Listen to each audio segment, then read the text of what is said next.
જી આપનું નામ ભાઈ? મારું નામ દિગ્ગજ સાપૈયા છે.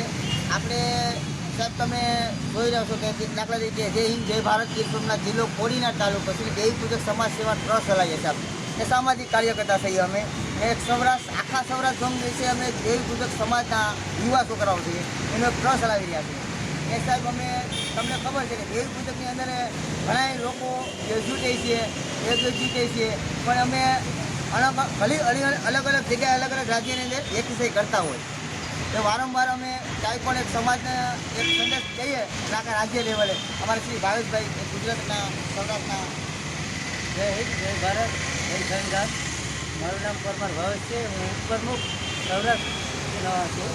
ને એક પરેશભાઈનું આ એક પાકીટ મળેલું છે ને એ પણ અમારા ભાણા તરફથી આઈ માતા રોડે એક મળ્યું હતું. તો મને કીધું કે મામા આ પાકીટ મળ્યું છે, આ ભાઈના ડોક્યુમેન્ટ આમાં છે અને આ વસ્તુ તમે સંભાળો. ને તમારું નામ કેપલભાઈને આપણે ન્યૂઝ પત્રકાર છે તો અમે એનો સંપર્ક કર્યો છે ને એને દ્વારા ને એ વ્યક્તિ દિવસ આધાર કાર્ડ લિંક એના એપ્લિકેશનમાં નાખી એડ્રેસની માહિતી પૂરી લીધી ને હરુભરું એબલભાઈ પત્રકાર એ હરુભરું સ્થળે મુલાકાત કરી ને એ ભાઈને હરુભરું આ પાકીટ છે એને દેવા પાત્ર કરીએ છીએ. ના એ બધું ઓકે જ છે. આમાં કાંઈ જોવા પણ ડોક્યુમેન્ટ બધા મારા ડોક્યુમેન્ટ એ જ છે. આ મારા ફોટા સહિતનું ડોક્યુમેન્ટ ઇન્ડિયન રેલવેનું.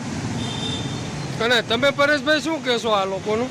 આ લોકોનો ભાઈ ખૂબ ખૂબ આભાર. કેમ કે આ વસ્તુ મારે બધું ડોક્યુમેન્ટ ગવર્મેન્ટના ડોક્યુમેન્ટ હતા બધા મારે પાછા ફરીથી કરાવવા પડે. અમુક થાય અમુક ન થાય. આ ભાઈએ મારું જે મુદ્દામાલ હતો એ મને આપી દીધો. એ લોકોનો ખૂબ ખૂબ આભાર ભાઈ.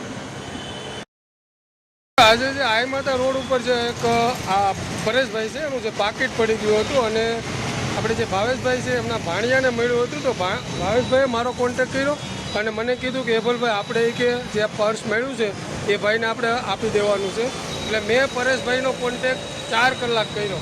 ત્યારે મને પરેશભાઈનો કોન્ટેક્ટ થયો અને પરેશભાઈને એમનું પાકીટ અમે પાછું અર્પણ કર્યું છે અને હું પણ આ લોકોનો ખૂબ ખૂબ આભાર માનું છું.